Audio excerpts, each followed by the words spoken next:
All right.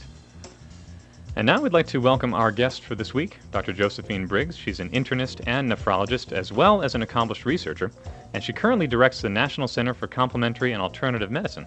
83 million Americans spend an estimated $33.9 billion on complementary and alternative medicine. I don't like to call it that either. In managing their own health, Dr. Briggs and her agency are researching the science behind these treatments, whether they be acupuncture, dietary supplements, massage therapy, or meditation. So we've invited Dr. Briggs on her agency's 10th anniversary to look back at their accomplishments, the evidence they're building on popular CAM therapies out there, and future research directions. Josephine, it's great to have you with us today. Thank you for having me. Glad to join you. I have a quick question to start off, because I've been looking through some of your previous positions en route to joining this agency of NIH. You directed the neighboring division of kidney, urologic, and hematologic diseases for close to 10 years, then seemed to join the Howard Hughes Medical Institute as senior scientific officer for a few more years. And from there, you took your current position focused on CAM. So my question is, how did CAM therapy and research enter into the picture for you during those other posts? I mean, or did it? And if not, was this like a whole new ballpark for you? Well, to a certain extent, it is a new ballpark, but a fascinating one. The first director of the Center for Complementary and Alternative Medicine was Steve Strauss. Steve Strauss was a leading vaccine investigator here at the NIH, and he and I partnered on a number of projects. We put together a big workshop on placebos, and that was I was at that point overseeing a portfolio of research in which I was just struck with the magnitude of the placebo effect and thought it was worth getting people to talk about. Steve was also very interested in that because it is certainly one component of the way a lot of alternative therapies may help people. And so Steve and I partnered on that, and it got me very interested in mind-body medicine and learning more about how hope and expectancy and all these other things that go into placebo responses help people. And I enjoy at Hughes. I was overseeing a very interesting, wonderful science, but I missed the active role of overseeing human subjects research, which is in some ways my first love. And so I was very pleased to be selected for this complex and interesting job. Well, what's your personal feeling about, once again, complementary therapies? I hate that term. They're therapies that are non-allopathic. Let's call them that. Right. What's your personal feeling about them? Well, it is a big grab bag. We're talking about an incredible range of different interventions that people undertake, often as self-care, to improve health conditions or promote health and wellness. And so in some settings, I'm impressed that these modalities may help, for example, with pain management. Obviously, the broad umbrella includes some therapies that are potentially dangerous or very bad alternatives to conventional care. But NCCAM's mission is to make sure there's good science going into things that are important to Americans' public health. I think that's great. Let me ask you a question I've asked. I've done a number of interviews with people doing alternative therapies in standard settings, like shock trauma units. Mm-hmm. And our Western therapies are based on a model that the body is very mechanical. It's if you go to the chemical level or the physical level, it's a machine. We replace parts, we use drugs. And the let's call them the Eastern therapies are based more on the human being as a spiritual, energetic field. Right. Right. And so those therapies are based upon that. So how do you translate those therapies into the Western model? Because if you're just going to, in my feeling, if you're just going to take acupuncture needles and stick them into somebody instead of giving them penicillin, that's really not what we're talking about here. How do you right. deal with that? At times there are mismatches between conventional scientific methods and studying complementary and alternative medicine. But I think most of the time those problems can be solved. We are after rigorous tests of whether things work. Acupuncture is an interesting example of some of the problems. If you very precisely match the context and whole experience of acupuncture, but don't exactly put the needles on the meridians, you may still get benefit. because the whole context of care that has developed through thousands of years of Chinese experimentation may be part of how acupuncture works, and it may not simply be the needles or the meridians, and I think that's what the research is pointing to. Nonetheless, acupuncture does seem, for at least susceptible people, to be an intervention that modifies the perception of pain, and the data on that, I think, is coming together. Now, when you use the word susceptible people, there's a suggestion there that you're susceptible to something. It almost sounds like you are putting it in almost in the basis of fraud, like I'm susceptible to this charlatan. Maybe it's a bad word. Right. There are some people for whom, and acupuncturists, even in China, I was in a traditional Chinese medicine facility in China, and the acupuncturists recognize when they try to do acupuncture anesthesia that some people get better analgesia than others. And so whether this is similar to hypnotizability and other susceptibility to kind of mind-body interventions, I don't know. I think it works better for some people than others. And it's really interesting in terms of you telling us how you kind of got interested in this through monitoring placebo effects and then looking at complementary alternative medicine, which I think a lot of practitioners, more conservative, traditional practitioners, if we want to call them that, will say that a lot of CAM therapies rely on placebo. Right. And I'm wondering if you had to change your views after studying or looking into and examining things such as acupuncture, which is getting a little bit more support from the evidence that you've been kind of building, if you've had to kind of broaden your field of view a little bit, or if you still kind of maintain that healthy dose of skepticism with what you do here. Oh, I maintain a very healthy, I'm naturally a skeptic, and I maintain a pretty healthy dose of skepticism, and I'm used to running double-blind trials of drugs. I think that's the right way to approach studying drug effects. I'm not sure that it's the right approach, however, to ask some healthcare questions like, does this help you with your pain? Where blinding may not really get us closer to the real question. But to stay skeptical is, I think, part of being a rigorous scientist. Mm-hmm. So here's a question for you. What's in your medicine chest today?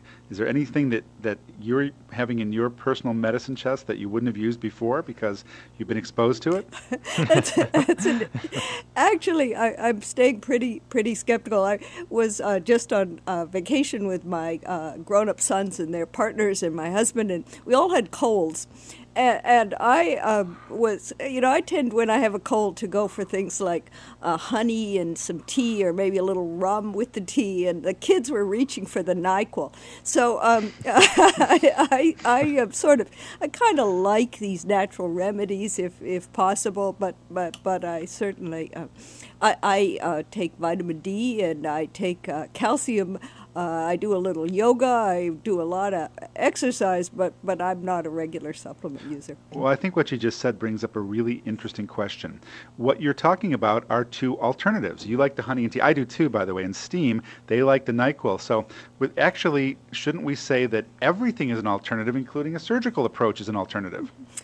Like in gallbladder disease, you can have a medical approach, a surgical approach. They're both alternatives. I'd get that stone out of there.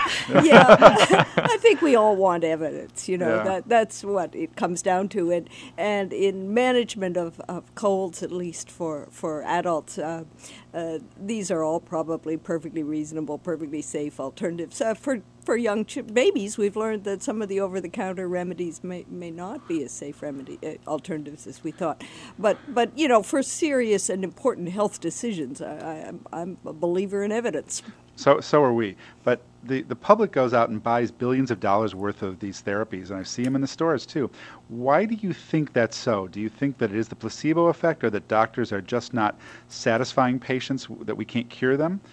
What's the big push? That's an interesting question, and I don't really know the answer. One thing I do want to say is that we're pretty convinced that the NIH-sponsored research is impacting on what public is doing. Our investigators just published a large study on ginkgo for the treatment of cognitive decline, a very negative study. The supplement industry is concerned that will impact on sales, and certainly the past history of the other large studies is many of which have been negative, is that they have impacted on sales. Right. However, we've also created a fair amount of evidence that fish oil may be beneficial, and that's also impacting on sales. So the science, we think, is impacting on what the public does. If you'll give me a minute here. If you're just joining us or taking your fish oil, you're listening to Second Opinion Live on ReachMD XM 160. I'm Dr. Michael Greenberg alongside Dr. Matt Birnholz. Find us on Twitter at ReachMD or find us by phone, 888-MD1-REACH. That's 888-631-7322. We're talking with the director of the National Center for Complementary and Alternative Medicine at the National Institutes of Health, Dr. Josephine Briggs, and she is charming. Now, Dr. Briggs, here's a question since we've kind of moved a little bit into supplements. We don't want to cover it too long, but I mean, what is your take on current supplement regulation in this country? I mean, it is a massive industry, and that creates a lot of what we would call snake oil out there that's just not regulated. But I'm wondering what, in your kind of interesting position, your take is on that.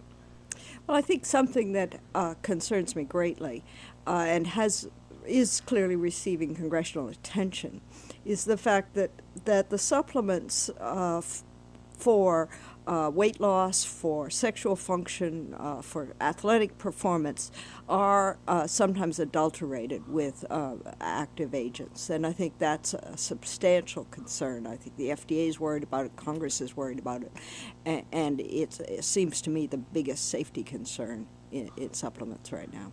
Well, how about the other side of that issue? I mean, my patients come in with things that they claim are supposed to work for things, and if you read the package insert, it says not intended to treat any disease or cure any disease or do anything after all, except have you pay for it, and people are buying this stuff, and people are we're allowed to sell it legally. Right. No, I think that there are some important concerns here. I think one of the things that worries me is the tendency of people to take lots of pills, and that includes supplements and in fact, overuse of prescription medications as well. I read there's some recent data from the CDC that people in nursing homes are taking on average 10 pills per 10 different active medications, and we all know how horrified we are when we see somebody walk into our offices with a bag of 12 or 15 supplements and 5 prescription meds. The chance of interactions are huge. So these are big concerns, not just supplement overuse, but generally too much pill popping. Right, and I'm horrified because I don't know what half of them are. Right. And then they show me these names or what they're doing. Yeah. Well, why don't we move into some talk about the center itself? I mean, this is something that's obviously top of mind for you. I want to find out a little bit about, it's been around for 10 years now, this agency, and I want to hear about some of the accomplishments and some of the biggest setbacks and challenges that you think have come through the doors in the last 10 years. Right. So one real achievement of NCCAM's has been the large, very carefully performed randomized clinical trials of a number of dietary supplements.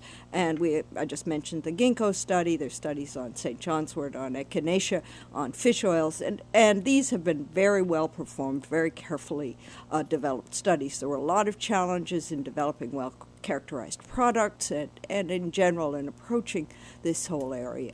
But I think the studies have been, by and large, very well implemented and have had substantial public impact. I think that the other area that we are seeing impact has to do with pain management. There are guidelines from the American Pain Society and the American College of Physicians on the value of massage, manipulative therapies, and acupuncture as part of the management of low back pain. Every doc who manages people with low back pain knows what a tough problem this is. But we're beginning to see a body of data that suggests that in some settings these approaches can be effectively integrated into care and help. So I see those as two big achievements. We're also learning lots of interesting fundamental science on how compounds in green tea affect our biology, on how the cocoa flavonoids may affect inflammatory disorders. I mentioned some of the fish oil work in humans. There's also very interesting work on non-essential fatty acids and their effect on biology that I think will yield a better understanding of how our diets affect our biology. Another great area is probiotics. We're learning some very interesting things as we learn more about the bugs that live in us, about ways in which modifying them may affect disease. So I think a lot of good things have come together over the last decade. Yeah, I've heard some work about probiotics from Europe that they actually can help avoid eczema if mothers take them while they're pregnant. Just some research starting. Yeah, so. It's a very interesting hypothesis, and it really deserves more work. There's pretty good evidence that probiotics help with the necrotizing enterocolitis in newborn babies, premature newborn babies. But the possibility that particularly in non-breastfed babies, that adding probiotics to formula may affect the ultimate development of allergies, I think is very promising and really worthy of more work. Well, I think the work that you're doing is really good, and we like that you're bringing science into it, and we thank you for joining us today. Well, I've enjoyed being part of your conversation, and thanks for inviting me. Thank you. Thank you. Okay, our guest today has been Dr. Josephine Briggs, Director of NCCAM, which is the